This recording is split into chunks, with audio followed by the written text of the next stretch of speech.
Hello friends, LK મિત્રોનું સ્વાગત છે. હું આકાશ મહેતા.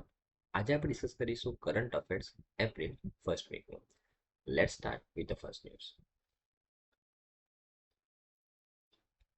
આપણી પહેલી ન્યૂઝ છે ફ્રેન્ડ્સ કે આમાં રિસેન્ટલી એક સેમિનારનું આયોજન કરવામાં આવેલું હતું. સેમિનારનું નામ હતું મેઘાયાન 2024.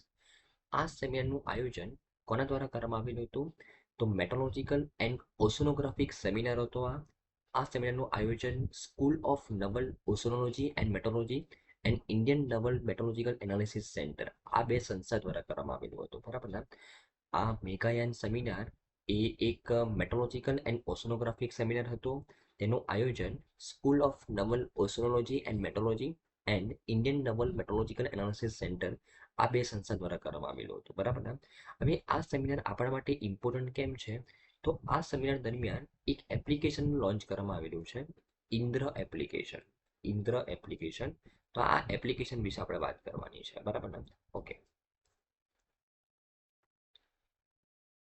હવે જો ઇન્દ્ર એપ્લિકેશનની ફૂલ ફોર્મ વિશે વાત કરું, ઇન્દ્રના ફૂલ ફોર્મ વિશે, તો એનું ફૂલ ફોર્મ છે Indian naval dynamic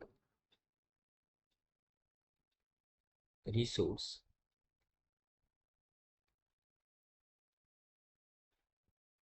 weather analysis. Weather analysis. નામ પરથી જ ખબર પડે છે કે આ જે ઇન્દ્ર એપ્લિકેશન છે એ વેધરને એનાલિસિસ કરશે, વેધરનું એનાલિસિસ કરશે. બરાબર ને?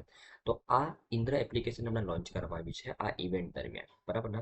તો તાજેતરમાં Indian naval dynamic resource for weather analysis એપને વિશ્વ હવામાન દિવસની ઉજવણીના ભાગરૂપે લોન્ચ કરવામાં આવી હતી. હવે વર્લ્ડ મેટ્રોલોજીકલ ડે ક્યારે સેલિબ્રેટ કરવામાં આવે છે ફ્રેન્ડ્સ? 23rd March. 23rd માર્ચે વર્લ્ડ મેટ્રોલોજીકલ ડે સેલિબ્રેટ કરવામાં આવે છે. અને આ ઉજવણીના ભાગરૂપે આ એપ્લિકેશન લોન્ચ કરવામાં આવેલી હતી. બરાબર ને? જો હું આ એપ્લિકેશન વિશે વાત કરું તો ઇન્દ્ર એપ્લિકેશનનો મુખ્ય ઉદ્દેશ્ય હવામાન સંબંધિત માહિતી અને અનુમાનોને પ્રસારિત કરવામાં મદદ કરશે, જે શ્રેષ્ઠ અને ઝડપી નિર્ણય લેવાની શક્તિ આપશે. બરાબર ને? તો આ એપ્લિકેશનના માધ્યમથી હવામાન સંબંધી માહિતી એડવાન્સમાં મળી જશે. ફોરકાસ્ટિંગ તે એકદમ પ્રિસિસિયસ ફોરકાસ્ટિંગ કરશે, જેથી કરીને ખેડૂતોને જલ્દીથી નિર્ણય લેવામાં તે મદદરૂપ થશે. બરાબર? તેમનો પાક હવામાનના કારણે ઓછો બગડશે. બરાબર ને? નહીં. આ એપ્લિકેશન કોના દ્વારા લોન્ચ કરવામાં આવેલી છે? બીસેક દ્વારા બનાવવામાં આવી છે ફ્રેન્ડ્સ. બરાબર ને? BISAG Bhaskaracharya national institute for space application and geoinformatics. બરાબર ને? ખૂબ જ ઇમ્પોર્ટન્ટ સંસ્થા છે. આ સંસ્થા દ્વારા એપ્લિકેશન બનાવવામાં આવી છે. બરાબર ને? અને આ એપ્લિકેશનને વિશ્વ હવામાન દિવસની ઉજવણીના ભાગરૂપે લોન્ચ કરવામાં આવ્યું છે. ઇન્દ્ર એપ્લિકેશન ખૂબ જ ઇમ્પોર્ટન્ટ એપ્લિકેશન છે વેધર એનાલિસિસ માટે. Indian naval dynamic resource for weather analysis. બરાબર ને? તો હવામાનની માહિતી, તેનું ફોરકાસ્ટિંગ તે પ્રિસિસિયસ ફોર્મમાં આપશે, જેથી કરીને ખેડૂતોને તે જલ્દીથી નિર્ણય લેવામાં મદદરૂપ થશે. બરાબર ને? ઓકે. જો હું બીજા એક વિશે વાત કરું ફ્રેન્ડ્સ, જેના દ્વારા એપ્લિકેશન લોન્ચ કરવામાં આવી છે, તો આ એક સોસાયટી રજિસ્ટ્રેશન એક્ટ 1860 હેઠળ નોંધાયેલી એક સોસાયટી છે. તે ટેકનોલોજી વિકાસ અને સંચાલન, સંશોધન અને વિકાસ, રાષ્ટ્રીય અને આંતરરાષ્ટ્રીય સહકાર, ક્ષમતા નિર્માણ અને ટેકનોલોજી ટ્રાન્સફર અને જીઓસ્પેશિયલ ટેકનોલોજી ક્ષેત્રમાં ઉદ્યોગ સાહસિક વિકાસને સરળ બનાવે છે. આ બીઝેકનું કામ જ શું છે? જીઓસ્પેશિયલ ટેકનોલોજીની અંદર તે સહકાર આપે છે, કેપેસિટી બિલ્ડિંગ માટે ટેકનોલોજી ટ્રાન્સફર કરે છે. બરાબર ને? ક્ષમતાનું નિર્માણ કરે છે, આંતરરાષ્ટ્રીય રાષ્ટ્રીય સહકાર આપે છે. બરાબર ને? તેના મુખ્ય 3 ક્ષેત્રો છે: satellite communication, Jio informatics and Jio special technology. બરાબર ને? આ 3 મુખ્ય ક્ષેત્રોમાં તે કામ કરે છે. અને તે ઇન્ફોર્મેટિક્સ અને ઇન્ફોર્મેશન ટેકનોલોજી મંત્રાલયના અંડરમાં કામ કરે છે. બરાબર ને? Okay, sorry. અને તે કયા મંત્રાલયના અંડરમાં કામ કરે છે? ઇલેક્ટ્રોનિક્સ એન્ડ ઇન્ફોર્મેશન ટેકનોલોજી મંત્રાલયના અંડરમાં કામ કરે છે ફ્રેન્ડ્સ. બરાબર ને? ઓકે. તો ન્યૂઝમાં ખબર પડી હશે, બહુ જ ઇમ્પોર્ટન્ટ ન્યૂઝ હતી કે હમણાં રિસેન્ટલી એક સેમિનારનું આયોજન કરવામાં આવેલું હતું, મેઘાયાન સેમિનાર. મેઘાયાન સેમિનાર વર્લ્ડ મેટ્રોલોજીકલ ડેના દિવસે તેનું આયોજન કરવામાં આવ્યું હતું 23rd માર્ચે. કોના દ્વારા? તો આ બે સંસ્થા દ્વારા, school of naval oceanology and meteorology and naval meteorological analysis centre દ્વારા. બરાબર? અને આ સેમિનાર દરમિયાન ઇન્દ્ર એપ્લિકેશન લોન્ચ કરવામાં આવ્યું, Indian naval dynamic resource for weather analysis. બરાબર ને? ખેડૂતોને હવામાન અંગેની માહિતી જલ્દી અને પ્રિસિસિયસ આપવા માટે આ એપ્લિકેશન લોન્ચ કરવામાં આવેલી હતી. કોના દ્વારા બનાવવામાં આવી હતી? બીઝાક દ્વારા. બરાબર ને? અને બીઝાક વિશે તમને ખબર પડી હશે. ઓકે,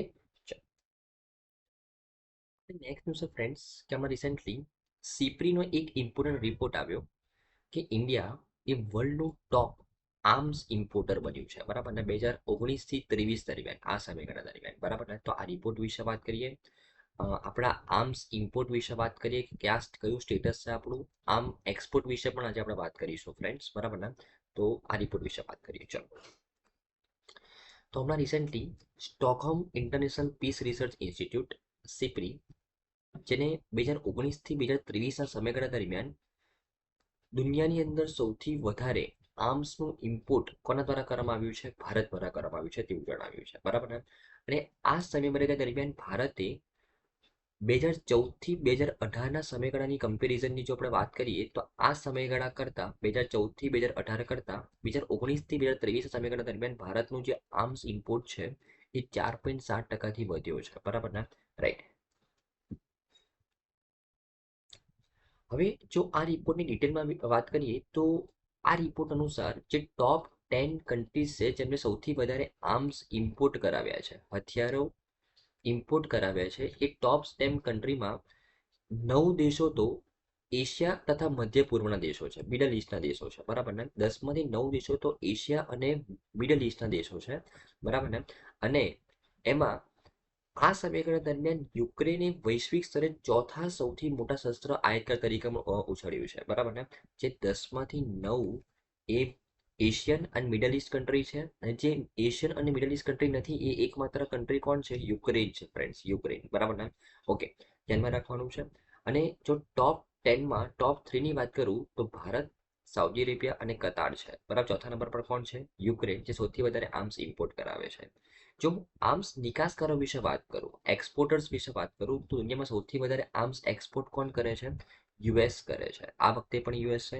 અને યુએસનું 2014થી 18ની સમયગાળા કરતાં 2019થી 23ના સમયગાળા દરમિયાન આર્મ્સ ઇમ્પોર્ટ અને આર્મ્સ એક્સપોર્ટ યુએસનો 17% વધ્યો છે ફ્રેન્ડ. 17%, ઘણી મોટી અમાઉન્ટ છે. બરાબર ને? અને ફ્રાન્સ એ વિશ્વનું બીજા ક્રમનું સૌથી મોટું શસ્ત્ર સપ્લાયર બની ગયું છે. બરાબર ને? તો ફર્સ્ટ નંબર પર યુએસ, સૌથી વધારે એક્સપોર્ટ કરાવે છે આર્મ્સ. સેકન્ડ નંબર પર કોણ છે ફ્રેન્ડ્સ? ફ્રાન્સ છે, જે પહેલા રશિયા હતું, હવે આ વખતે કોણ છે? ફ્રાન્સ છે. બરાબર ને? ઓકે, ત્રીજા નંબર પર યુરોપિયન યુનિયન છે અને ચોથા નંબર પર રશિયા છે ફ્રેન્ડ્સ. રશિયા યુક્રેન યુદ્ધના કારણે રશિયાનો એક્સપોર્ટ ઘટ્યો છે અને યુક્રેનનો ઇમ્પોર્ટ વધ્યો છે. બરાબર ને? Okay, okay. અને આ ઉપરાંત જો હું ભારતની આર્મ્સ ઇમ્પોર્ટ ડાયનેમિક્સ વિશે વાત કરું તો ભારત 2019થી 2023ના સમયગાળા દરમિયાન સૌથી વધારે આર્મ્સ ઇમ્પોર્ટ કોની પાસેથી કરાવ્યું? ભારતે રશિયા પાસેથી કરાવ્યું. બરાબર ને? પણ રશિયા પાસે ભારતે જેટલું પણ આર્મ્સ ઇમ્પોર્ટ ટોટલ જેટલું પણ આર્મ્સ ઇમ્પોર્ટ કરાવ્યું એમાંથી રશિયા પાસેથી ભારતે 36% આર્મ્સ ઇમ્પોર્ટ કરાવ્યું છે. એક આ જે હિસ્સો છે, 36% હિસ્સો ફ્રેન્ડ્સ, એ 1960થી 64 પછીનો જે સમયગાળો છે તેના પછી પહેલી વખત આપણે રશિયા પાસે આપણા ટોટલ આર્મ્સ ઇમ્પોર્ટના 50% કરતાં ઓછું આર્મ્સ ઇમ્પોર્ટ કરાવ્યું છે. બરાબર ને? પહેલી વખત. બાકી જેટલું પણ આપણું આર્મ્સ ઇમ્પોર્ટ થાય ને ટોટલ એમાં 50% કરતાં વધારે હિસ્સો તો રશિયાનો જ હોય ફ્રેન્ડ્સ. પણ આ વખતે આપણે માત્ર 36% ત્યાંથી આર્મ્સ ઇમ્પોર્ટ કર્યું છે. હવે આપણે આપણી સંરક્ષણની જરૂરિયાતોને પહોંચી વળવા માટે ફ્રાન્સ અને યુએસએ જેવા પશ્ચિમી દેશો તરફ વળી રહ્યા છે. બરાબર ને? ધ્યાનમાં રાખવાનું છે. Okay, okay. જો હું આ સંસ્થા વિશે વાત કરું જેના દ્વારા આ રિપોર્ટ લોન્ચ કરવામાં આવ્યો છે સિપરી વિશે, તો તે એક સ્વતંત્ર આંતરરાષ્ટ્રીય સંસ્થા છે જે સંઘર્ષ, શસ્ત્રો, શસ્ત્ર નિયંત્રણ અને નિશસ્ત્રીકરણના સંશોધન માટે સમર્પિત છે. અને 1966માં સ્ટોકહોમમાં તેને બનાવવામાં આવેલી હતી. બરાબર ને? રાઈટ. તે પોલિસીસ ડેવલપ કરે છે, સંશોધકો, મીડિયા અને રુચિ ધરાવતા લોકો માટે ખુલ્લા શસ્ત્રોના આધારે ડેટા વિશ્લેષણ અને ભલામણો પ્રદાન કરે છે. બરાબર ને? હવે સિપ્રીનો આ રિપોર્ટ કે ભાઈ કયા દેશ પાસે કેટલા આર્મ્સ છે, કેટલા સાધનો છે, બરાબર, કેટલા યંત્રો છે, આ ઉપરાંત કોણ કેટલું ઇમ્પોર્ટ કરાવે છે, કોણ કેટલું એક્સપોર્ટ કરાવે છે, આ બધું જ ડેટા તે આર્મ્સના રિગાર્ડિંગ આ સિપરી પ્રોવાઈડ કરે, જેથી કરીને જે વિશ્લેષણ કરે, જે લોકો એનાલિસિસ કરે, જે લોકો રિકમેન્ડેશન્સ કરે તેને મદદરૂપ બને. બરાબર ને? Okay, okay. હવે આ તો થઈ આપણી વાત કે આપણે દુનિયાના સૌથી વધારે આર્મ્સ ઇમ્પોર્ટર છે, બરાબર, 2019 થી 2023ના સમયગાળા દરમિયાન. હવે જો ભારત સરકારનું જે આ આર્મ્સ ઇમ્પોર્ટ ઘટે તે માટે ભારતે કયા કયા પગલાં લીધેલા છે, બરાબર ને, તે પણ ખૂબ જ ઇમ્પોર્ટન્ટ ક્વેશ્ચન બની શકે. તો વચગાળાનું જે આપણા બજેટ લોન્ચ કરવામાં આવ્યું, ઇન્ટરિમ બજેટ 2024-25નું, તેમાં આપણા ડિફેન્સ મિનિસ્ટરને આપણે 6.2 લાખ કરોડની ફાળવણી કરી છે. ડિફેન્સ મિનિસ્ટ્રીને આપણે કેટલી ફાળવણી કરી છે? ઇન્ટરિમ બજેટ 2024-25માં 6.2 લાખ કરોડની ફાળવણી કરી છે, જેમાં 1.72 લાખ કરોડ રૂપિયા એ મૂડી ખર્ચ માટે ફાળવણી કરવામાં આવી છે, બરાબર ને. કેપિટલ, જેથી કરીને આપણે પ્રોક્યુરમેન્ટ વધારીએ, બરાબર ને, રાઈટ. તો 2023-24ની સરખામણીમાં આ ઇન્ટરિમ બજેટમાં આપણે 5.78% વધારે ફાળવણી કરી છે મૂડી ખર્ચ માટે ડિફેન્સ મિનિસ્ટ્રીની અંદર, બરાબર ને. તો આ એક પગલું લીધેલું છે કે આપણે ડિફેન્સમાં આત્મનિર્ભર બનીએ. બીજું કે આપણે ફ્રીક્વન્ટલી પોઝિટિવ ઇન્ડિજિનાઇઝેશન લિસ્ટ આપણે ફ્રીક્વન્ટલી લોન્ચ કરીએ છીએ. હવે આ નામ પરથી જ ખબર પડે છે કે આ લિસ્ટની અંદર જે સાધનોને ઇન્ડિજિનાઇઝ કરવાના હશે તે સાધનોને એડ કરવામાં આવશે, બરાબર ને. તો ફોર એક્ઝામ્પલ, હમણાં રિસન્ટલી 98 સાધનો કે જે અત્યાર સુધી આપણે ઇમ્પોર્ટ કરાવતા હતા તેમને આ લિસ્ટની અંદર સામેલ કરવામાં આવેલા છે, બરાબર ને. જે શું સૂચવે છે કે હવે આ સાધનોને આપણે ઇન્ડિજિનાઇઝલી જ બનાવીશું, ભારતની અંદર જ બનાવીશું, બરાબર. તેનો ઇમ્પોર્ટ આપણે નહીં કરીએ. તેના ઇમ્પોર્ટ ઉપર બેન લગાવવામાં આવે, બરાબર ને, રાઈટ. તો આવી લિસ્ટ આપણે ફ્રીક્વન્ટલી અનાઉન્સ કરીએ છીએ, જેથી કરીને આપણે ધીમે ધીમે જે આપણે ઇમ્પોર્ટ કરાવી રહ્યા છે તેને હવે આપણે ભારતમાં બનાવતા થઈ જઈએ, બરાબર ને. ઓકે. આ ઉપરાંત ડિફેન્સ મિનિસ્ટ્રીની અંદર જે ફોરેન ડાયરેક્ટ ઇન્વેસ્ટમેન્ટ છે, જે પહેલા માત્ર 49% જ કરી શકાતું હતું, હવે ઓટોમેટિક રૂટથી 74% અને ગવર્મેન્ટ અપ્રુવલના રૂટથી 100% સુધી આપણે એફડીઆઈ કરાવી શકીએ છીએ ડિફેન્સ સેક્ટરની અંદર, બરાબર ને. અને આ ઉપરાંત આપણે બે ડિફેન્સ ઇન્ડસ્ટ્રીયલ કોરિડોર પણ બનાવ્યા છે, જેથી કરીને આપણે ડિફેન્સ સેક્ટરની અંદર મેન્યુફેક્ચરિંગ વધારી શકીએ, આપણું ઇન્ડસ્ટ્રીયલ પ્રોડક્શન વધારી શકીએ અને આત્મનિર્ભર બની શકીએ. અને આ બે ઇન્ડસ્ટ્રીયલ કોરિડોર ડિફેન્સ સેક્ટરની અંદર આપણે ક્યાં ક્યાં બનાવેલા છે? તો તમિલનાડુ અને ઉત્તર પ્રદેશમાં બનાવવામાં આવેલા છે, બરાબર ને. જો ઉત્તર પ્રદેશના કોરિડોરની વિશે વાત કરું તો આગ્રા, અલીગઢ, ચિત્રકૂટ, ઝાંસી, કાનપુર અને લખનૌમાં આ ડિફેન્સ ઇન્ડસ્ટ્રીયલ કોરિડોર બનાવવામાં આવ્યું છે. અને તમિલનાડુની જો વાત કરીએ તો તમિલનાડુમાં ચેન્નઈ, કોઇમ્બતુર, હોસુર, સાલેમ અને તિરુચિરાપલ્લી આ જગ્યાએ આપણે ડિફેન્સ ઇન્ડસ્ટ્રીયલ કોરિડોર બનાવ્યો છે, બરાબર. તો આ બે ડિફેન્સ ઇન્ડસ્ટ્રીયલ કોરિડોર બનાવવામાં આવ્યા છે, જેથી કરીને આપણે ત્યાં મેન્યુફેક્ચરિંગ વધારી શકીએ, પ્રોડક્શન વધારી શકીએ, બરાબર ને. અને આ ઉપરાંત આઈડેક્સ આ પ્લેટફોર્મ લોન્ચ કરવામાં આવેલું છે, innovation for defence excellence. Innovation for defence excellence આ પ્લેટફોર્મ લોન્ચ કરવામાં આવ્યું છે. આ આઈડેક્સ પ્લેટફોર્મની અંદર અગર કોઈ સ્ટાર્ટઅપ અથવા કોઈ પણ કંપની પાસે જે ડિફેન્સ મિનિસ્ટ્રી, જે ડિફેન્સના ડિપાર્ટમેન્ટ દ્વારા જે પ્રોબ્લેમ્સ રજૂ કરવામાં આવેલા છે, એ પ્રોબ્લેમ્સનું જો સોલ્યુશન હોય તો તેને આઈડેક્સ પ્લેટફોર્મની માધ્યમથી ફાઇનાન્શિયલ અને ટેકનિકલ સપોર્ટ પ્રોવાઈડ કરવામાં આવે છે, બરાબર ને. તો આ આઈડેક્સ ઇનિશિયેટિવ એક એવો ઇનિશિયેટિવ છે કે અગર કોઈ સ્ટાર્ટઅપ અથવા કોઈ કંપની પાસે ડિફેન્સ મિનિસ્ટ્રી અથવા કોઈ પણ ડિપાર્ટમેન્ટનો જે પ્રોબ્લેમ્સ હોય, તે જે પ્રોબ્લેમ્સ ફેસ કરતા હોય, નેવી, આર્મી, બરાબર ને, એરફોર્સ, એ પ્રોબ્લેમ્સનું તેમની પાસે સોલ્યુશન હોય તો તેમને આ ઇનિશિયેટિવની અંડરમાં ફાઇનાન્શિયલ અને ટેકનિકલ સપોર્ટ મળે છે, બરાબર ને, આઈડેક્સ ઇનિશિયેટિવની અંડરમાં. એ ધ્યાન રાખવાનું છે. આ ઉપરાંત સૃજન પોર્ટલ લોન્ચ કરવામાં આવેલું છે. સૃજન પોર્ટલના માધ્યમથી ફોર એક્ઝામ્પલ કોઈ ડિફેન્સ પબ્લિસિટર અન્ડરટેકિંગ્સ છે અથવા અન્ય કોઈ પણ સરકારી એજન્સી છે, બરાબર ને, જેમને કોઈ સાધન જોઈએ છે, બરાબર ને, તો તે આ પોર્ટલ ઉપર તેમની રિક્વેસ્ટ અહીંયા ડિસ્પોઝ કરી શકે છે. જો કોઈ કંપની તે સાધન બનાવતું હોય, બરાબર, તો તે ડાયરેક્ટલી તે ડિફેન્સ પબ્લિસિટર અન્ડરટેકિંગ્સ અથવા એજન્સી સાથે પાર્ટનરશિપ કરી શકે છે, બરાબર ને. તો એકચ્યુઅલી જે વેન્ડર્સ છે તેમને અહીંયા બિઝનેસ પૂરું પાડવા માટે સૃજન પોર્ટલ લોન્ચ કરવામાં આવેલું છે કે સરકારી કંપની જે ડિફેન્સ સેક્ટરમાં કામ કરી રહી છે, સરકારી ડિપાર્ટમેન્ટ જે ડિફેન્સ સેક્ટરના છે, તેમને કોઈ પણ વસ્તુની જરૂરિયાત હોય તો તે તેમની રિક્વેસ્ટ આ પોર્ટલ ઉપર અપલોડ કરશે. અને જો તે વસ્તુ, તે રિક્વેસ્ટ, તે સર્વિસ કોઈ પણ કંપની પ્રોવાઈડ કરે તો તે ડાયરેક્ટલી તે કંપની સાથે અને તે સરકારી ડિપાર્ટમેન્ટ સાથે વાતચીત કરી શકે છે, બરાબર ને, સિમ્પલ. તો આ સૃજન પોર્ટલનો ઉપયોગ છે ફ્રેન્ડ્સ, બરાબર ને. તો ડિફેન્સ સેક્ટરની અંદર આત્મનિર્ભર બનવા માટે આપણે એક તો પોઝિટિવ ઇન્ડિયન લિસ્ટ લોન્ચ કરીએ છીએ દર વર્ષે. બજેટમાં પણ સારું અલોકેશન આપેલું છે, 5.78% વધારો આપવામાં આવ્યો છે ગયા વર્ષની સરખામણીમાં. સૃજન પોર્ટલ આપણે લોન્ચ કર્યું છે. આ ઉપરાંત આપણે આઈડેક્સ ઇનિશિયેટિવ લોન્ચ કર્યો છે સ્ટાર્ટઅપ્સને અને કંપનીઝને મદદ કરવા માટે, ડિફેન્સ સેક્ટરને જે પ્રોબ્લેમ્સ ફેસ કરવા પડી રહ્યા છે તેનું સોલ્યુશન લાવવા માટે. અને ડિફેન્સ ઇન્ડસ્ટ્રીયલ કોરિડોર બનાવ્યા છે ભારતમાં 2 રાજ્યની અંદર, તામિલનાડુ અને ઉત્તર પ્રદેશની અંદર, બરાબર ને. અને એફડીઆઈની અંદર એફડીઆઈ લિમિટમાં પણ વધારો કર્યો છે, બરાબર ને. તો આપણું જે આ ઇમ્પોર્ટ બિલ જે વધારે આવી રહ્યું છે તેને ઓછા કરવા માટે, તેને ઓછું કરવા માટે આપણે આટલા પગલાં લીધેલા છે ફ્રેન્ડ્સ, બરાબર ને. ઓકે.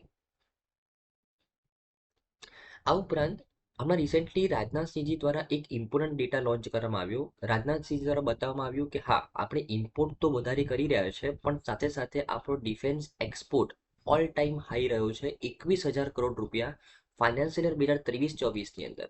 ફાઇનાન્શિયલ યર 2023-24ની અંદર ડિફેન્સ એક્સપોર્ટ કેટલો થયો છે ફ્રેન્ડ્સ? 21,000 કરોડ રૂપિયા થયો છે ફ્રેન્ડ્સ, બરાબર ને. તો આ ન્યૂઝ વિશે વાત કરીએ તો ઓકે. તો હમણાં જ રિસેન્ટલી આપણે સિપ્રીનો રિપોર્ટ ભણ્યા કે 2019-23ની અંદર ભારત એ દુનિયાનું સૌથી લાર્જેસ્ટ આર્મ ઇમ્પોર્ટર બન્યું છે. 4.7%નો આર્મ્સ ઇમ્પોર્ટ વધ્યો છે, પણ સાથે સાથે ભારતનો આર્મ્સ એક્સપોર્ટ પણ ઘણો વધ્યો છે અને ઓલ ટાઈમ હાઈ રહ્યો છે, 21,000 કરોડ રૂપિયા, બરાબર ને. એના વિશે વાત કરીએ. હમણાં રિસેન્ટલી આપણા જે સંરક્ષણ પ્રધાન છે રાજનાથસિંહ દ્વારા શું બતાવવામાં આવ્યું ફ્રેન્ડ્સ કે વર્ષ 2023-24ની અંદર ભારતની સંરક્ષણ નિકાસ 21,083 કરોડ, સર્વકાલીન હાઈએસ્ટ એવર, બરાબર ને, ડિફેન્સ એક્સપોર્ટ આપણે આ વર્ષમાં કર્યો છે, જે નાણાકીય વર્ષ 2023-24ની સરખામણીમાં 32.5% વૃદ્ધિ બતાવે છે, બરાબર ને. ખૂબ જ સારો ડેટા છે ફ્રેન્ડ્સ, બરાબર ને. અને ડિફેન્સ સેક્ટરની અંદર આપણું કુલ મેન્યુફેક્ચરિંગ કેટલા કરોડનું થયું છે? 1,00,000 કરોડનું મેન્યુફેક્ચરિંગ થયું છે, તે પણ એક માઇલસ્ટોન છે ફ્રેન્ડ્સ, બરાબર ને. રાઈટ. આ દર્શાવે છે કે ભારત એક આત્મનિર્ભર બની રહ્યું છે ડિફેન્સ સેક્ટરની અંદર. ભલે તેનો ઇમ્પોર્ટ વધી રહ્યું છે, પણ સાથે સાથે તેનો એક્સપોર્ટ પણ વધી રહ્યું છે ફ્રેન્ડ્સ. જો 2014-15ની વાત કરું ને, તો 2014-15માં આપણું જે મેન્યુફેક્ચરિંગ હતું ને એ 70,000 કરોડની આસપાસ હતું, અને એની સામે આપણે માત્ર એક્સપોર્ટ 1,500 કરોડની આસપાસ કરતા હતા, બરાબર. 2014-15નો ડેટા છે, બરાબર ને.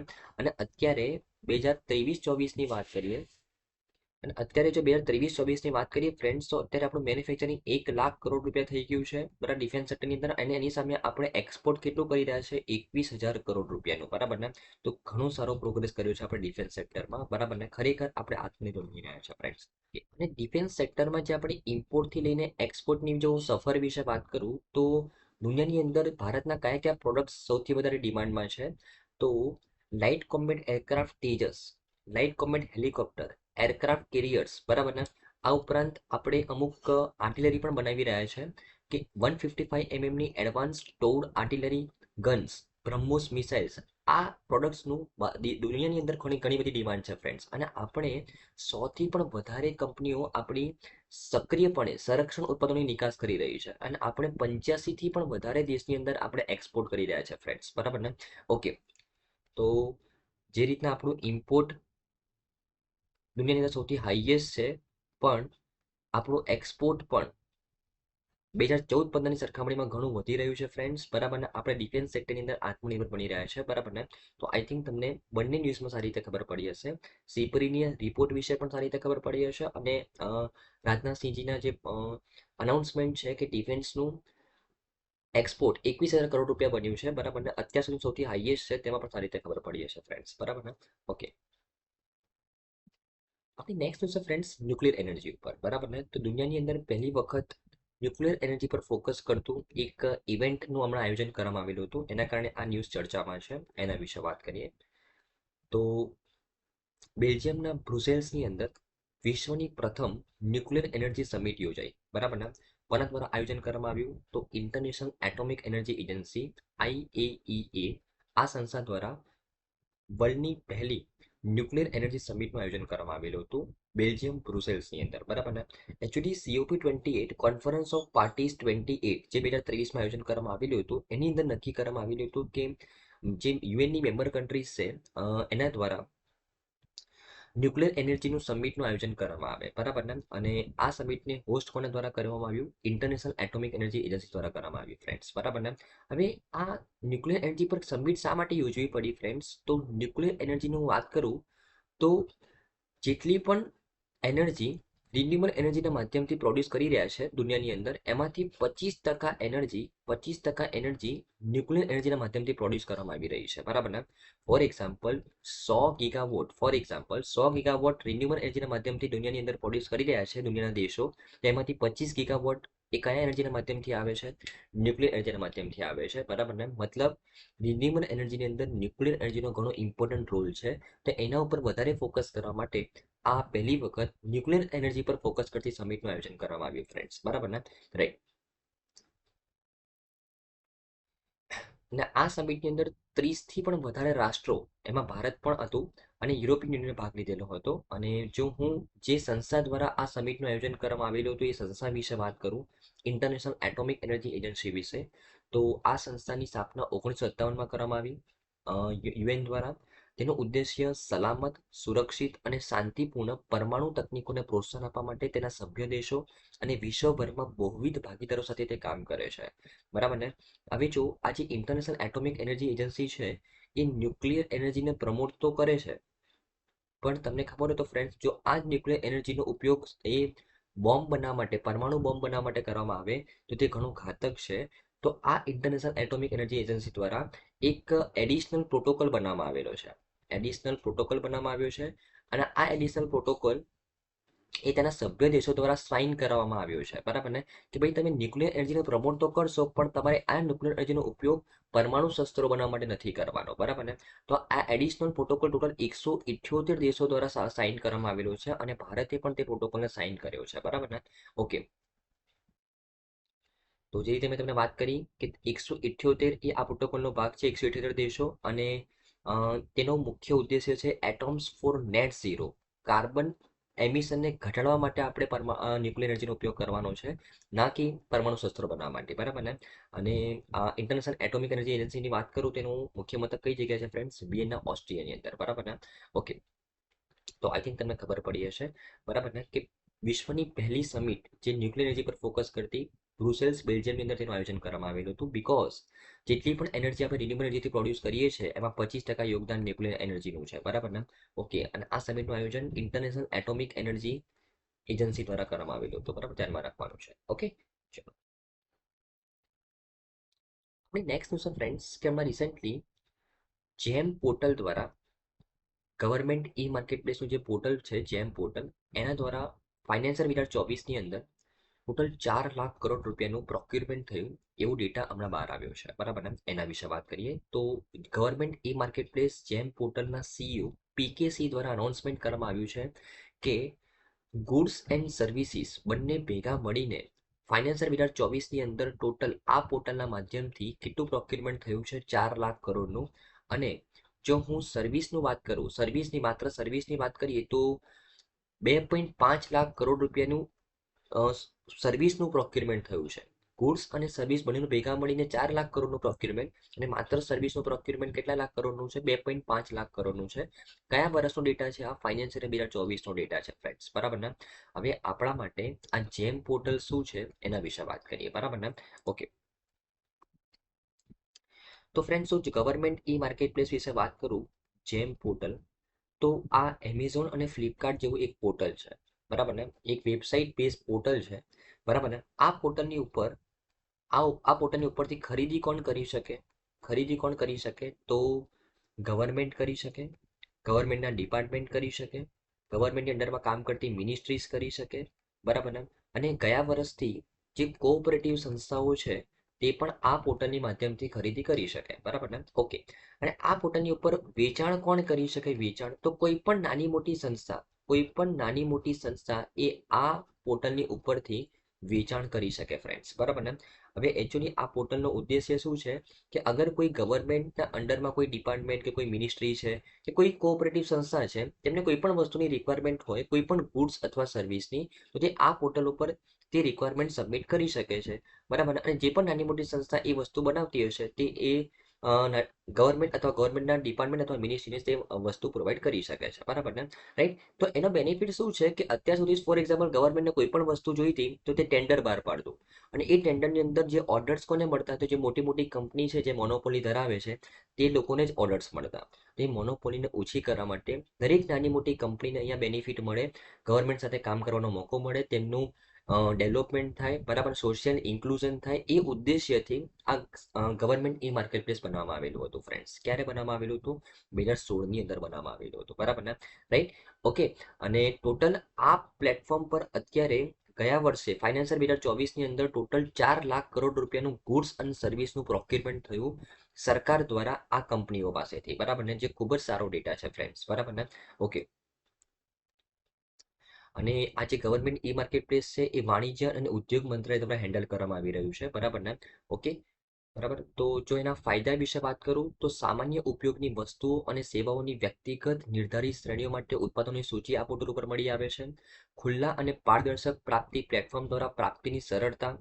ફોર એક્ઝામ્પલ કે અહીંયા ગવર્મેન્ટના કોઈ પણ ડિપાર્ટમેન્ટને કોઈ પણ વસ્તુ જોઈએ, બરાબર ને, તો એ સિમ્પલ રિક્વેસ્ટ મૂકી દેશે આ પોર્ટલ ઉપર. કોઈ પણ કંપની જો આ વસ્તુ બનાવતી હશે તેની સાથે ડાયરેક્ટલી કોન્ટેક્ટ કરી શકે છે, બરાબર ને. તો એકદમ પારદર્શક પ્લેટફોર્મ છે ફ્રેન્ડ્સ આ, બરાબર ને. અને સોશિયલ ઇન્ક્લુઝનને પ્રોત્સાહન આપે છે, બરાબર ને, કે દરેક કંપનીને એક સરખો ન્યાય મળી રહે તે ઉદ્દેશ્યથી આ પોર્ટલ ડેવલપ કરવામાં આવેલું છે, બરાબર ને. ઓકે. ઓકે. તો આઈ થિંક તમને ન્યૂઝમાં સારી રીતે ખબર પડી હશે ફ્રેન્ડ્સ. આપણી નેક્સ્ટ છે ફ્રેન્ડ્સ, તમે રિસન્ટલી ભારતનો પહેલો small scale LNG plant commission કરવામાં આવેલો છે મધ્યપ્રદેશની અંદર. જે ગેલનો પ્લાન્ટ છે, મધ્યપ્રદેશની અંદર જે ગેલનો પ્લાન્ટ છે, બરાબર ને, વિજયપુર ડિસ્ટ્રિક્ટની અંદર, બરાબર ને, એ પ્લાન્ટની અંદર એ કોમ્પ્લેક્સની અંદર ભારતનો પહેલો સ્મોલ સ્કેલ એલએનજી પ્લાન્ટ હમણાં કમિશન કરવામાં આવ્યો છે પીએમ મોદીજી દ્વારા, બરાબર. એના વિશે વાત કરીએ તો સૌથી પહેલા આ ન્યૂઝને સમજતા પહેલા સ્મોલ સ્કેલ એલએનજી શું છે એ સમજવું પડશે. સ્મોલ સ્કેલ એલએનજી શું છે એ સમજવું પડશે, અને એને સમજતા પહેલા એલએનજી શું છે, લિક્વિફાઈડ નેચરલ ગેસ શું છે, એના વિશે વાત કરીશું, બરાબર ને. ઓકે. ચલો. હવે ફોર એક્ઝામ્પલ હું વાત કરું લિક્વિફાઈડ નેચરલ ગેસની વિશે, બરાબર ને, તો નામ પરથી ખબર પડે છે કે અહીંયા નેચરલ ગેસ છે, લિક્વિફાઈડ નેચરલ ગેસ. આ એક નેચરલ ગેસ છે જે કયા ફોર્મમાં છે? લિક્વિડ ફોર્મમાં છે, બરાબર ને. હવે એકચ્યુઅલી એલએનજીની અંદર જે નેચરલ ગેસ છે તેને -162 ડિગ્રી સેલ્સિયસ ટેમ્પરેચર પર લઈ જઈને લિક્વિડ ફોર્મની અંદર મેન્ટેન રાખવામાં આવે છે, બરાબર ને. હવે 162 ડિગ્રી સેલ્સિયસ, -162 ડિગ્રી સેલ્સિયસ ઉપર કોઈ પણ વસ્તુને હું લઈ જાઉં ને ફ્રેન્ડ્સ, તો તે સોલિડ બની જાય, બરફ બની જાય. પણ આ નેચરલ ગેસને આપણે લિક્વિડ ફોર્મની અંદર મેન્ટેન રાખવાનો છે. એના માટે એક સ્પેશિયલ ટેકનોલોજીનો ઉપયોગ થાય છે, ક્રાયોજેનિક ટેકનોલોજી. Cryogenic technology. તો આ ક્રાયોજેનિક ટેકનોલોજીનો ઉપયોગ કરીને નેચરલ ગેસને આટલા ટેમ્પરેચર પર લઈ જઈને કયા ફોર્મમાં રાખવામાં આવે છે? લિક્વિડ ફોર્મમાં. અને શું બને છે? એલએનજી બને છે, લિક્વિફાઈડ નેચરલ ગેસ બને છે, બરાબર ને. હવે આ લિક્વિડ ફોર્મમાં કેમ મેન્ટેન રાખવામાં આવે છે? કારણ કે નેચરલ ગેસને લિક્વિડ ફોર્મમાં ટ્રાન્સપોર્ટ કરવું ખૂબ જ ઇઝી બને છે, બરાબર ને. ટ્રાન્સપોર્ટ ખૂબ જ સરળતાથી કરી શકાય, સેફર ફોર્મમાં કરી શકાય ફ્રેન્ડ્સ, બરાબર ને. એના કારણે તેમને લિક્વિડ ફોર્મમાં કન્વર્ટ કરવામાં આવે છે, બરાબર ને. ઓકે. અને નેચરલ ગેસ એ આપણી પાસે અનલિમિટેડ સોર્સ અવેલેબલ છે, એક રિન્યુએબલ સોર્સ છે, બરાબર ને. જો તેનો આપણે સારી રીતે ઉપયોગ કરીશું તો આપણી જે એનર્જી મિક્સ છે, બરાબર ને, આપણી જે એનર્જી પ્રોડ્યુસ કરવા માટે જે સોર્સિસ છે તેમાં ઘણો વધારો થશે અને આપણે કોલસાનો ઉપયોગ ઓછો કરી શકીશું, બરાબર ને. ઓકે. તો આ નેચરલ ગેસનું ટ્રાન્સપોર્ટેશન સરળ બનાવવા માટે તેને લિક્વિડ ફોર્મમાં કન્વર્ટ કરીને એલએનજી બનાવવામાં આવે છે, બરાબર ને. તો અત્યાર સુધી ફ્રેન્ડ્સ કે આ જે એલએનજી છે, બરાબર ને, એને આપણે ટ્રાન્સપોર્ટ કરતા હતા પાઇપલાઇનના થ્રુ. મોટી મોટી પાઇપલાઇન, કિલોમીટર્સના કિલોમીટર સુધીની પાઇપલાઇનના માધ્યમથી એલએનજીને, લિક્વિફાઈડ નેચરલ ગેસને એક જગ્યાએથી બીજી જગ્યાએ ટ્રાન્સપોર્ટ કરવામાં આવતો હતો ફ્રેન્ડ્સ, બરાબર ને. હવે પ્રોબ્લેમ શું થયો કે જે જગ્યાએ આ પાઇપલાઇનનું કન્સ્ટ્રક્શન ના કરી શકે ત્યાં તો એલએનજી પહોંચી જ ના શકે. તો આ નેચરલ ગેસનો આપણે ઉપયોગ કે જે એલએનજીનો માધ્યમથી આપણે જે ઉપયોગ કરી રહ્યા છે તે ઘણા બધા એવા ક્ષેત્રો, ઘણા બધા એવો વિસ્તાર કે જ્યાં પાઇપલાઇન નથી પહોંચી શકતી ત્યાં આપણે તેનો ઉપયોગ નથી કરી શકતા. તો આ વસ્તુને દૂર કરવા માટે સ્મોલ સ્કેલ એલએનજી પ્લાન્ટ બનાવવાની વાત કરવામાં આવી. હવે આ સ્મોલ સ્કેલ એલએનજી પ્લાન્ટ બીજું કશું જ નહીં, બરાબર ને, કે અહીંયા કે જે જગ્યાએથી આપણે મોટી માત્રામાં ખૂબ જ મોટી માત્રામાં એલએનજીને પાઇપલાઇનના માધ્યમથી આપણે ટ્રાન્સપોર્ટ કરતા હતા તે જગ્યાએથી હવે એલએનજીને નાના નાના ટ્રકની અંદર ક્રાયોજેનિક ટેકનોલોજી ડેવલપ કરીને એલએનજીને એક જગ્યાએથી બીજી જગ્યાએ ટ્રાન્સપોર્ટ કરવામાં આવશે હવે નાના ધોરણે બરાબર ને આ પ્લાન્ટની અંદર એક એવી વ્યવસ્થા ઊભી કરવામાં આવશે કે ટ્રકની અંદર આપણે સ્મોલ સ્કેલની અંદર એલએનજીને ટ્રાન્સપોર્ટ કરી શકીએ જેથી કરીને જે જગ્યાએ પાઇપલાઇનનું કન્સ્ટ્રક્શન ના થઈ શકે તેવા જગ્યાએ પણ આ એલએનજી પહોંચી શકે ફ્રેન્ડ્સ બરાબર ને તો આવો પહેલો પ્લાન્ટ ગેલનો જે કોમ્પ્લેક્સ છે વિજયપુરની અંદર મધ્યપ્રદેશમાં ત્યાં આવો પહેલો પ્લાન્ટ લોન્ચ કરવામાં આવ્યો છે બરાબર ને તો આઈ થિંક તમને એલએનજી શું છે સ્મોલ સ્કેલ એલએનજી શું છે એના વિશે ખબર પડી ગઈ હશે ફ્રેન્ડ્સ બરાબર ને અને નેચરલ ગેસનું જે સૌથી પ્રાથમિક ઘટક છે ને ફ્રેન્ડ્સ મિથેન છે તો આ એલએનજી અથવા કોઈ પણ નેચરલ ગેસ બરાબર ને આપણે પાછળ સીએનજી પણ વિશે વાત કરીશું તેના એમિશનથી મોસ્ટલી શું પ્રોડ્યુસ થાય ફ્રેન્ડ્સ મિથેન પ્રોડ્યુસ થશે મિથેન બરાબર ને કારણ કે નેચરલ ગેસની અંદર 70 થી 90% મિથેન હોય છે બરાબર ને ઓકે તો જો હું ઇન્ટરનેશનલ એનર્જી એજન્સીના રિપોર્ટની વાત કરું ફ્રેન્ડ્સ તો ઇન્ટરનેશનલ એનર્જી એજન્સી શું કહે છે કે વૈશ્વિક વીજળી ઉત્પાદનમાં જે નેચરલ ગેસનો હિસ્સો છે ને એ લગભગ ચોથા ભાગનો છે બરાબર મતલબ 25% દુનિયાની અંદર 25% જે વીજળીનું ઉત્પાદન છે એ નેચરલ ગેસનો ઉપયોગ કરીને કરવામાં આવે છે અને ભારતના એનર્જી મિક્સમાં ભારતના એનર્જી બાસ્કેટમાં કુદરતી ગેસનો હિસ્સો માત્ર કેટલા ટકા છે 6.7% છે જે 2030 સુધીમાં કેટલા ટકા કરવાનો છે 15% કરવાનો હેતુ છે બરાબર ને રાઈટ અને દુનિયામાં સૌથી વધારે કુદરતી ગેસના ઉત્પાદક દેશો કોણ છે યુએસ રશિયા અને ઈરાન છે ફ્રેન્ડ્સ બરાબર ને ઓકે તો આઈ થિંક તમને ન્યૂઝમાં ખબર પડી હશે સ્મોલ સ્કેલ નેચરલ ગેસ શું છે બરાબર ને લિક્વિફાઈડ નેચરલ ગેસ શું છે એલએનજી શું છે બરાબર ને ઓકે તો આ જે એલએનજી છે ફ્રેન્ડ્સ એનો ઉપયોગ મુખ્ય એપ્લિકેશન કઈ કઈ જગ્યાએ થઈ શકશે તો પરિવહનની અંદર અ, દરિયાઈ ઈંધણમાં પણ તેનો ઉપયોગ થઈ શકે માર્ગ પરિવહનની અંદર પણ રોડ ટ્રાન્સપોર્ટેશનની પણ તેનો ઉપયોગ થઈ શકે આ ઉપરાંત પાવર જનરેશનની અંદર પણ તેનો ઉપયોગ થઈ શકે અને ગરમી અને ઠંડક પ્રોવાઈડ કરવા માટે પણ એલએનજીનો ઉપયોગ કરી શકાય છે ફ્રેન્ડ્સ બરાબર ને ઓકે અને એનર્જી સ્ટોરેજ અને બેકઅપ માટે પણ તેનો ઉપયોગ કરવામાં આવે છે જો હું સંબંધિત પડકારો વિશે વાત કરું એલએનજીના તો ઊંચો ખર્ચ બરાબર જે ક્રાયોજેનિક ટેકનોલોજી તેના માટે જોઈએ છે ફ્રેન્ડ્સ ક્રાયોજેનિક ટેકનોલોજી આ ક્રાયોજેનિક ટેકનોલોજી ડેવલપ કરવા માટે ઘણો ઊંચો કેપિટલ ની રિક્વાયરમેન્ટ હોય છે ફ્રેન્ડ્સ બરાબર ને તો એલએનજી પ્લાન્ટ ડેવલપ કરવો ઘણું ખર્ચાળ છે બરાબર ને આ ઉપરાંત પર્યાવરણીય અસર એન્વાયરમેન્ટલ ઇફેક્ટ હવે જો આપણો મુખ્ય ઉદ્દેશ્ય તો એ છે કે વાતાવરણમાં પ્રદૂષણ ઘટાડવું હવે એલએનજીનો ઉપયોગ કરવાથી આપણે નેચરલ ગેસનો ઉપયોગ તો કરી રહ્યા છે જે રિન્યુએબલ એનર્જી છે સોરી જે અનલિમિટેડ સોર્સ છે બરાબર ને પણ આ નેચરલ ગેસની અંદર મેં તમને કીધું તે પ્રમાણે 70 થી 90% શું હોય છે ફ્રેન્ડ્સ મિથેન હોય છે તો આ એલએનજીના જે ઉત્સર્જનથી જે એમિશનથી વાતાવરણમાં શું પ્રોડ્યુસ થશે મિથેન પ્રોડ્યુસ થશે હવે મિથેન CO2 કરતા ઘણો ફાસ્ટ સ્પ્રેડ થાય છે બરાબર જેને કંટ્રોલ કરવો ઘણો અઘરો છે ફ્રેન્ડ્સ બરાબર ને રાઈટ તો નેચરલ ગેસનો ઉપયોગ કરવાથી વાતાવરણમાં પ્રદૂષણ પણ એટલું ના વધવું જોઈએ ફ્રેન્ડ્સ બરાબર ને એટલે આપણે તેનો ઓપ્ટિમલ યુઝ જ કરી શકીએ બરાબર ને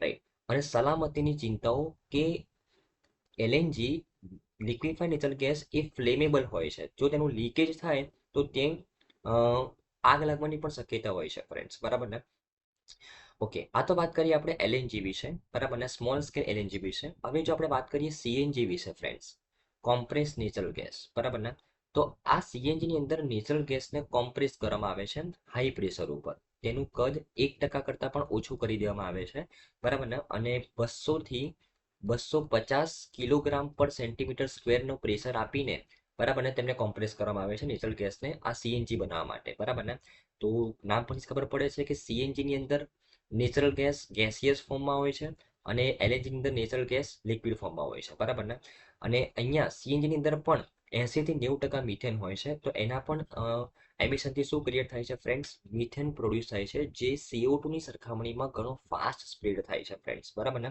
CO2 જેટલું હાનિકારક નથી પણ તેનું સ્પ્રેડિંગ વધારે પણ થાય તે પણ સારું નથી ફ્રેન્ડ્સ બરાબર ને ઓકે ઓકે તો આઈ થિંક તમને સારી રીતે ખબર પડી હશે કે એલએનજી શું છે સ્મોલ સ્કેલ એલએનજી શું છે અને સીએનજી શું છે બરાબર ને ઓકે ચાલો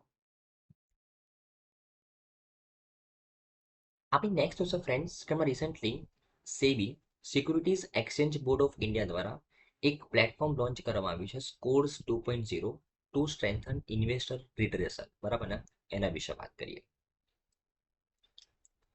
હવે એકચ્યુઅલી જો હું સ્કોર્સ વિશે વાત કરું ફ્રેન્ડ્સ, તો સ્કોર્સ એક પ્લેટફોર્મ છે, SEBI complaint redress system. SEBI complaint redress system એ સ્કોર્સનું ફૂલ ફોર્મ છે, બરાબર ને. એનું આ સેકન્ડ વર્ઝન લોન્ચ કરવામાં આવ્યું છે, બરાબર ને. તો આ સ્પોર્ટ્સ પ્લેટફોર્મ વિશે વાત કરીએ અને સેબી વિશે વાત કરીએ અને આ સ્પોર્ટ્સ 2.0માં શું અપડેટ કરવામાં આવ્યું છે એના વિશે વાત કરીએ. સૌથી પહેલા તો વાત કરું સ્કોર્સ વિશે. તો આ જે સ્કોર્સ પ્લેટફોર્મ છે ફ્રેન્ડ્સ, એ 2011 ની અંદર લોન્ચ કરવામાં આવેલો હતો. કોના દ્વારા? સેબી દ્વારા, securities exchange board of India દ્વારા, બરાબર ને. ઓકે, હવે તમને જો સેબી વિશે વાત કરું તો સેબી એ કેપિટલ માર્કેટ રેગ્યુલેટર છે. કેપિટલ માર્કેટ રેગ્યુલેટર છે, બરાબર ને. સેબી દ્વારા કઈ કઈ સંસ્થાઓને હેન્ડલ કરવામાં આવે છે? તો જેટલી પણ લિસ્ટેડ કંપનીઝ છે સ્ટોક માર્કેટની અંદર, જેટલી પણ રજિસ્ટર એન્ડ ટ્રાન્સફર એજન્ટ્સ છે, બ્રોકર્સ છે, સ્ટોક એક્સચેન્જીસ છે, ડિપોઝિટરી પાર્ટિસિપન્ટ્સ છે, મ્યુચ્યુઅલ ફંડ છે, પોર્ટફોલિયો મેનેજર્સ છે, આ બધી સંસ્થાઓને કોણ હેન્ડલ કરે છે, કોણ રેગ્યુલેટ કરે છે? સેબી કરે છે, બરાબર. તો આ સેબીએ એક પ્લેટફોર્મ લોન્ચ કર્યું. એ પ્લેટફોર્મનું નામ છે સ્કોર્સ. આ પ્લેટફોર્મના માધ્યમથી અગર કોઈ ઇન્વેસ્ટર જેમને કોઈને કોઈ જગ્યાએ આ કંપનીઓ સાથે સંકળાયેલા છે, જોડાયેલા છે અને તેમને આ કંપનીના અગેન્સ્ટમાં કોઈ કમ્પ્લેન નોંધાવી હોય તો તે આ પ્લેટફોર્મના માધ્યમથી તે નોંધાવી શકે છે, સ્કોર્સના માધ્યમથી, બરાબર ને. તો કોઈ ઇન્વેસ્ટર કે જે સ્ટોક માર્કેટની અંદર, કેપિટલ માર્કેટની અંદર તમે ઇન્વેસ્ટમેન્ટ કર્યું છે, બરાબર ને, અને તે કોઈને કોઈ રીતે આ કંપનીમાંથી કોઈ પણ કંપની સાથે જે જોડાયેલા છે, બરાબર ને, અને તેમની અગેન્સ્ટમાં તમને કમ્પ્લેન નોંધાવી છે, તે સ્પોર્ટ્સ પ્લેટફોર્મના માધ્યમથી કમ્પ્લેન નોંધાવી શકે છે. સેબીએ આ પ્લેટફોર્મ 2011 ની અંદર લોન્ચ કરેલું હતું ફ્રેન્ડ્સ, બરાબર ને. ઓકે, કેવી કમ્પ્લેન નોંધાવી શકે?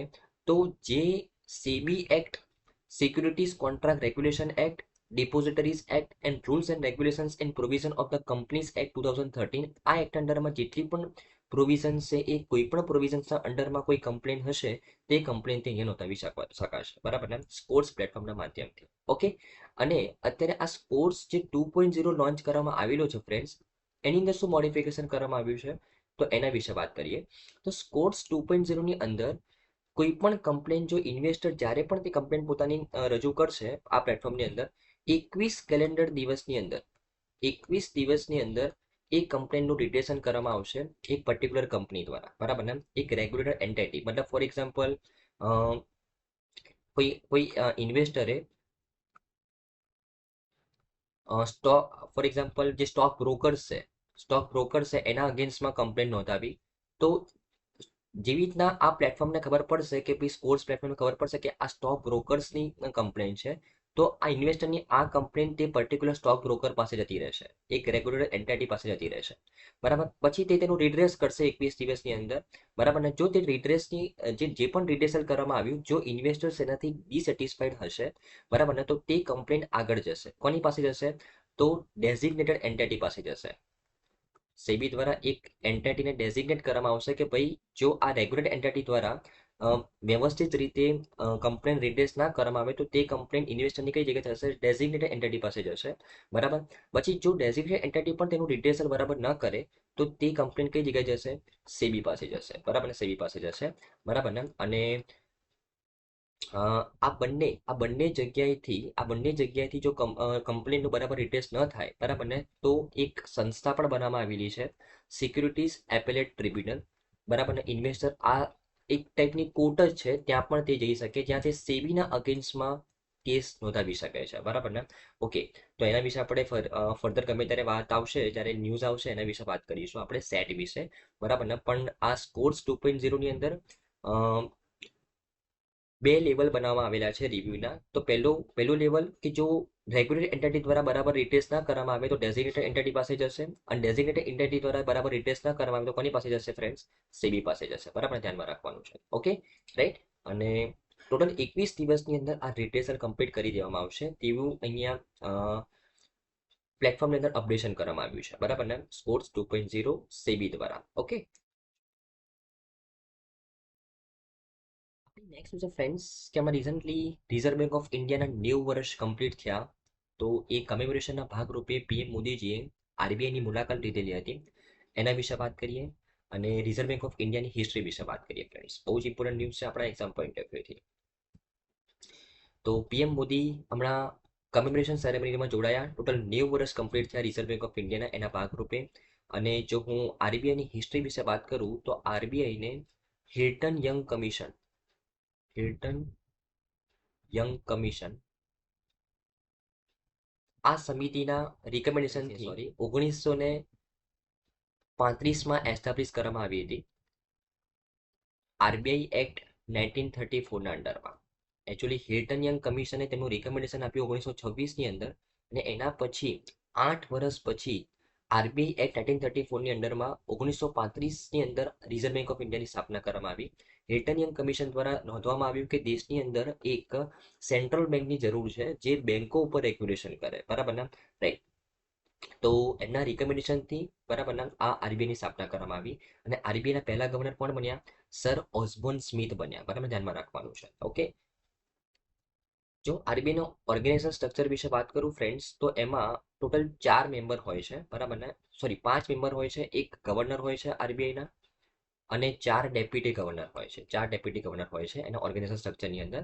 અને આ ગવર્નર અને ડેપ્યુટી ગવર્નરના જે ટર્મ હોય છે તે 5 વર્ષની હોય છે, અને સેન્ટ્રલ ગવર્મેન્ટ દ્વારા તેમને અપોઇન્ટ કરવામાં આવે છે, બરાબર. અને જો હું આરબીઆઈના ફંક્શન્સ વિશે વાત કરું તો મોનિટરી ઓથોરિટી તેને આપવામાં આવી છે. દેશની અંદર નાણાંને સપ્લાય કરવાની, નાણાંને છાપવાની તેને ઓથોરિટી આપવામાં આવી છે. આ ઉપરાંત તે ગવર્મેન્ટ અને બેંકો માટે બેન્કર તરીકે કામ કરે છે. અને તે રેગ્યુલેટર છે પેમેન્ટ એન્ડ સેટલમેન્ટ સિસ્ટમનું. પેમેન્ટ સેટલમેન્ટ સિસ્ટમ એવા દરેક પ્લેટફોર્મ જ્યાં આપણે ઓનલાઈન બેન્કિંગ કરીએ છીએ એ દરેક પ્લેટફોર્મ કયા એક્ટ અંડરમાં આવે છે? Payment and settlement system act અંડરમાં આવે છે. તો એનું રેગ્યુલેટર પણ કોણ છે? આરબીઆઈ છે, બરાબર ને. ઓકે, કરન્સીને સપ્લાય કરવાનું કામ, આ ઉપરાંત પબ્લિક કોન્ફિડન્સને મેન્ટેન રાખવાનું કામ, ફાઇનાન્શિયલ સિસ્ટમનું સુપરવાઇઝર અને રેગ્યુલેટ કરવાનું કામ, આ દરેક કામ કોનું છે ફ્રેન્ડ્સ? રિઝર્વ બેંક ઓફ ઇન્ડિયાનું છે, બરાબર ને. તો તમને ખબર હશે આપણા આરબીઆઈએ કોવિડ પછી ઘણા ઓછા દેશો એવા છે કે જેની આર્થિક સ્થિતિ મેન્ટેન રહી હોય, એમાંનો એક દેશ છે ભારત, જેનો શ્રેય કોને જાય છે? રિઝર્વ બેંક ઓફ ઇન્ડિયાને જાય છે ફ્રેન્ડ્સ, બરાબર ને. ઓકે, જો હું આરબીઆઈની 2023ની એચિવમેન્ટ વિશે વાત કરું ફ્રેન્ડ્સ, તો જે ભારતની સરકારી બેંકોનું જે નોન પરફોર્મિંગ એસેટ 2018ની અંદર 11.25% હતો, તે 2023ની અંદર રિડ્યુસ થઈને કેટલો થઈ ગયો છે? માત્ર 3% થઈ ગયું છે. તે રિઝર્વ બેંક ઓફ ઇન્ડિયાના જ સ્ટેપ છે ફ્રેન્ડ્સ, બરાબર ને. અને આરબીઆઈની જો બેલેન્સ શીટ વિશે વાત કરું, 63 લાખ કરોડ રૂપિયાની બેલેન્સ શીટ છે આરબીઆઈની, અને $642 billion all time high foreign exchange reserve, બરાબર ને, એ આરબીઆઈ પાસે પડેલું છે, બરાબર ને. તો આ એની એચિવમેન્ટ છે 2023ની, બરાબર, તમારે ધ્યાનમાં રાખવાની છે. ઓકે, નેક્સ્ટ છે ફ્રેન્ડ્સ, તમે રિસન્ટલી પ્રેસિડેન્ટ દ્વારા લોન્ચ કરવામાં આવ્યું ઇન્ડિયાનું પહેલું home grown CAR T cell therapy cancer treatment માટે, એના વિશે વાત કરીએ. તો આ જે કાર્ટી સેલ થેરાપી છે કોના દ્વારા ડેવલપ કરવામાં આવી છે? આઈઆઈટી બોમ્બે દ્વારા ડેવલપ કરવામાં આવી છે, અને ટાટા મેમોરિયલ સેન્ટર દ્વારા ડેવલપ કરવામાં આવી છે. અને ભારતની પહેલી હોમગ્રોન ડેવલપ કરેલી ટેકનોલોજી છે કાર્ટી સેલ થેરાપી કેન્સરના ટ્રીટમેન્ટ માટે, બરાબર ને. તો આ ન્યૂઝને સમજતા પહેલા આપણે ટી સેલ વિશે જાણવું પડશે. ટી સેલને સમજીને આપણે કાર્ટી સેલ વિશે જોવું પડશે, ત્યારે તમને આ ન્યૂઝમાં ખબર પડશે ફ્રેન્ડ્સ. તો ટી સેલ વિશે વાત કરીએ.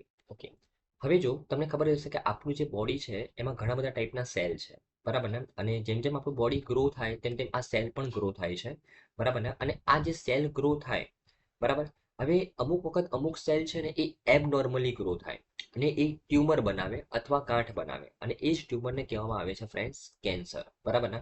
ઓકે, તો સેલ્સનો ગ્રોથ પ્રોપર ન થાય એના કારણે કેન્સર થાય છે, બરાબર. ઓકે, હવે જો હું બ્લડ સેલની વિશે વાત કરું, ઘણા બધા ટાઈપના સેલ હોય, એમાં પણ હું બ્લડ સેલ વિશે વાત કરું તો બ્લડ સેલ 3 ટાઈપના છે. એક તો રેડ બ્લડ સેલ, આરબીસી કહીએ જેને આપણે, પ્લેટલેટ, અને વ્હાઇટ બ્લડ સેલ.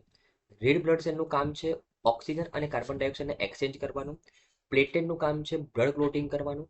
અને વ્હાઇટ બ્લડ સેલનું કામ છે ઇન્ફેક્શનની સામે લડવાનું, બરાબર ને. અને આ વ્હાઇટ બ્લડ સેલની અંદર આ લિમ્ફોસાઇટ કરીને એક સેલ આવે છે, બરાબર ને, જેને ટી સેલ કહેવામાં આવે છે. શું કહેવામાં આવે છે ફ્રેન્ડ્સ? ટી સેલ કહેવામાં આવે છે, બરાબર ને. વ્હાઇટ બ્લડ સેલ જે ઇન્ફેક્શનની સામે રક્ષણ આપે છે, બરાબર ને. અને એમાંથી આ વ્હાઇટ બ્લડ સેલની અંદર એક લિમ્ફોસાઇટ કરીને એક સેલ આવે છે, તેને શું કહેવામાં આવે છે ફ્રેન્ડ્સ? ટી સેલ કહેવામાં આવે છે, જે કેન્સરને રોકવા માટે રિસ્પોન્સિબલ સેલ છે, બરાબર ને. ઓકે, હવે શરીરની અંદર ઘણા બધા ટી સેલ હોય, બરાબર, ઘણા બધા ટી સેલ હોય, પણ અમુક ટી સેલ એ એબનોર્મલી ગ્રો થાય, જેના કારણે ટ્યુમર બનાવે અને જેના કારણે કેન્સર થાય. તો હવે જે ખરાબ થયેલા સેલ છે જેનો ગ્રો બરાબર નથી થતો, બરાબર ને, એને નથી કાઢવાના, પણ માણસના બ્લડની માધ્યમથી સારા ટી સેલને બહાર કાઢવાના છે. સારું ટી સેલ આપણે બહાર કાઢ્યું, બરાબર. એ સારું ટી સેલને બહાર કાઢીને તેની અંદર એક જીન એડ કરવાનો છે. જીન એડ કરવાનો છે અને એ ટી સેલની અંદર જીન એડ કરવાથી તે કાર્ટી સેલ બની જશે.